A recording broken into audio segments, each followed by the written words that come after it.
Chapter number 2, state of euphoria. बहुत से लोगों को लगता है कि उनकी जिंदगी में हैप्पीनेस आएगी अगर वो अमीर बन जाएंगे, अगर उनके पास बड़ा घर, बड़ी गाड़ी, बहुत सारे पैसे, ये सब चीज आ जाएगी तो बस उसके बाद वो लाइफ में खुश रहेंगे।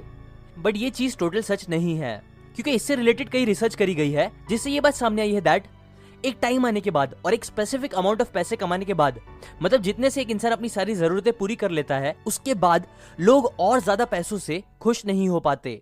इनफैक्ट फिर और ज्यादा पैसे उनकी खुशी कम और कम करने लगती है, जो आप इस ग्राफ से देख सकते हो। सो अब क्वेश्चन ये आता है कि फिर कब इंसान सबसे ज्यादा खुश रह सकता है, क्योंकि ज्यादा पैसे खुशी देता है, ये तो एक गलत मिथ साबित हो चुकी है। इसका answer happiness expert Dalai Lama ने अपनी बुक में दिया है। वो बोलते हैं कि हमारी खुशी या सैडनेस हमारे साथ हो रही आउटसाइड सिचुएशंस और प्रॉब्लम्स पे डिपेंड नहीं करती, बल्कि वो डिपेंड करती है हमारे कॉन्शियसनेस में चल रहे कंटेंट्स के ऊपर। मतलब हम अपने दिमाग में चल रही बातों को, चीजों को चेंज करके कभी भी खुश हो सकते हैं या सैड हो सकते हैं। और ये बात मैं आपको बस कोई एक रिसर्च से नहीं बोल रहा हूँ, कोई एक इंसान के एक्सपीरियंस से नहीं बता रहा हूँ, बल्कि ये बात तो बहुत पहले से सिखाई जा रही है। कई एंशिएंट स्कॉलर्स और जीनियसेस जैसे कि एपिक्टेटस, मार्कस ऑरेलियस और एरिस्टोटल ने भी हजारों साल पहले यही चीज सिखाई थी लोगों को, और आज भी ये प्रिंसिपल आपको कई ग्रेट बुक्स में मिल जाएगा।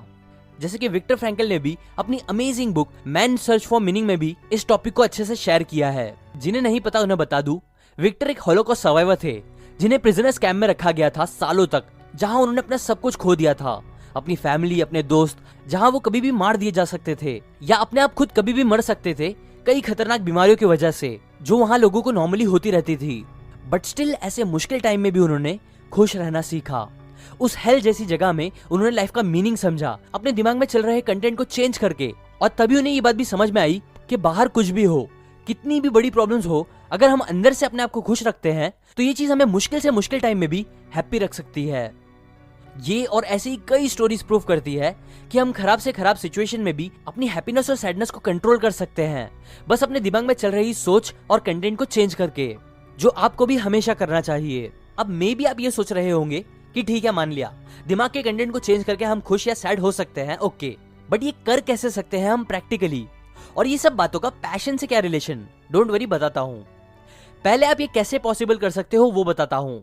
इस ट्रिक को यूज करने के कई तरीके हैं, बट एक बहुत अच्छा तरीका जो कई रिसर्च और स्टडीज से साइंटिस्ट ने फाइंड आउट किया है, वो तब होता है जब हम अपने ब्रेन को एक ऐसे स्टेट में लेके जाते हैं जिसका नाम है द स्टेट ऑफ यूफोरिया, या एक ऐसे जोन में लेके जाते हैं जिसे मैं बोलता हूँ the perfect focus zone. Example, आपके साथ कभी ऐसा हुआ है कि आप कोई काम कर रहे हो और उस काम करने में आप इतने मगन हो गए हो कि फिर आपको टाइम का पता ही नहीं चल पाया कि कितना टाइम निकल गया है, कितने घंटे हो गए हैं वो काम करते हुए। ऐसा टाइम जब कोई एक स्पेसिफिक चीज करने में आप इतने बिजी हो गए थे या इतना अच्छा लग रहा था आपको कि फिर आपको ना भूख लगी ना प्यास बीच में। अगर आपके साथ ऐसा हुआ है तो आपको पता होगा कि ये one of the best feelings होती है। बहुत से डॉक्टर्स, साइंटिस्ट, प्रोफेशनल्स कई बार स्टेट में चले जाते हैं अपना काम करते करते, और कुछ लोग तो इतने मगन हो जाते हैं कि फिर लिटरली उनके आसपास एक्सीडेंट भी हो जाए तो भी उन्हें पता नहीं चल पाता। एग्जाम्पल, एक बार एक डॉक्टर सर्जरी करने में इतने मगन हो गए थे कि फिर उनके बाजू में ही एक नर्स से गलती से इंस्ट्रूमेंट्स का पूरा भरा हुआ डब्बा गिर गया, बट फिर भी उस डॉक्टर को कुछ पता नहीं चला। ऐसा होता है कई लोगों के साथ, क्योंकि वो इतने फोकस होकर अपना काम कर रहे होते हैं, इतने कंसंट्रेशन से, कि फिर उनका ब्रेन बाकी आसपास की दूसरी कोई भी इंफॉर्मेशन लेना बंद कर देता है। और यही होता है यूफोरिक स्टेट में।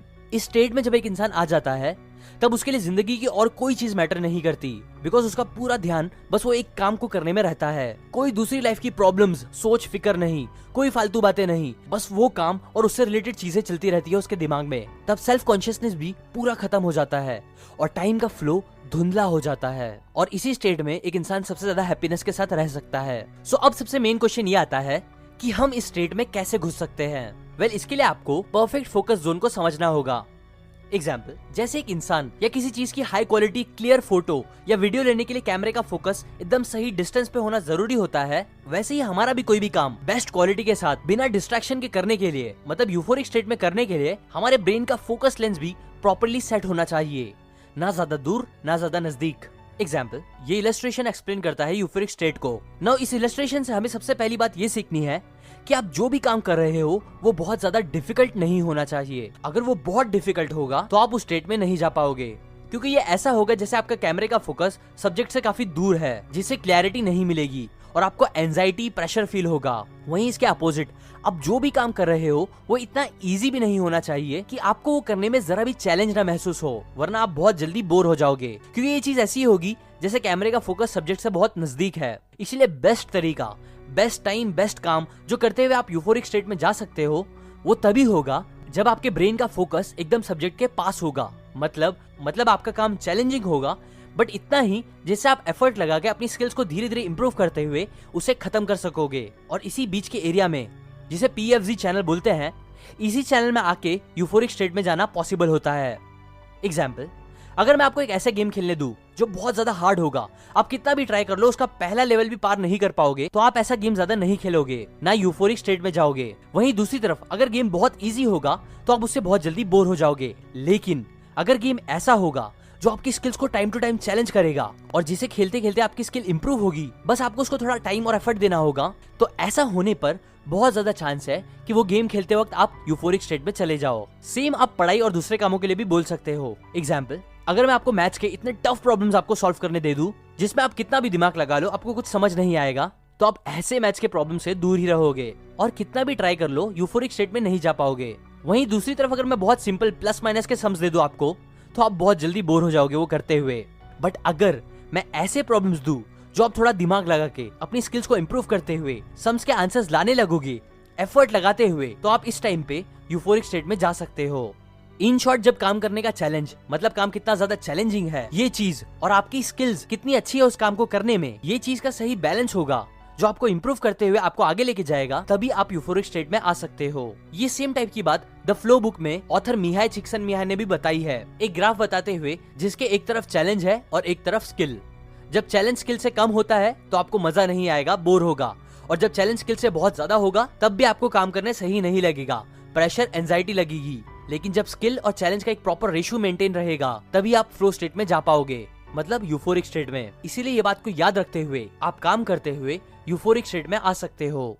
अब आते हैं इस चैप्टर के लास्ट और सबसे इंपॉर्टेंट क्वेश्चन पे कि ये बात और पैशन का क्या रिलेशन है। मैं ये बहुत इंपॉर्टेंट प्रिंसिपल इसलिए बता रहा हूँ क्योंकि अगर आप कोई भी काम करते हुए फ्लो स्टेट में चले जाते हो, या आपको पता है कि ऐसे कुछ काम है जो करते हुए आप फ्लो स्टेट में आ जाते हो या आ सकते हो, तो बहुत ज्यादा चांस है कि वो काम आपका पैशन भी होगा। सो इसलिए फाइंड आउट करो कि वो कौन से काम है जो करते टाइम आप यूफोरिक स्टेट में आते हो या आ सकते हो।